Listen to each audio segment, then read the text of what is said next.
Bakit parang lalong lumaki pa ang ilong after nagpa-rhinoplasty? Kalma ka lang. Nasa swelling stage ka pa. Walang instant glow up sa mga nagpapa-opera. Panoorin mo to until the end, baka nandito yung sagot sa tinatanong mo since day 1 after your rhinoplasty. Okay, ganito yan. After cosmetic surgery, hindi yan parang operating room to Instagram level agad. Meron tayong tinatawag na stages of healing.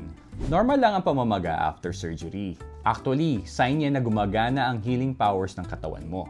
Kapag may trauma sa tissue, ang nangyayari, pumupunta dyan yung mga tinatawag nating white blood cells para pagalingin yung sugat mo. Kasama na dyan yung fluid accumulation, so namamaga talaga, nagkakaroon ng edema, kaya nagkakaroon ng puffiness.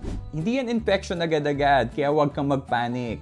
Swelling is part of the drama before the glow up. Kaya rest, elevate, and follow your doctor's post-op instruction. Huwag pasaway, inumin ng gamot on time, at maglinis ng sugat. Hi, my name is Dr. Bienpo of Bienpo MD Aesthetics. Tanong ko lang, guilty ka rin ba sa kakaran sa mga Facebook group kung bakit maga pa rin ang ilong mo after rhinoplasty? Comment it down below. So for more cosmetic surgery chika, follow me for more.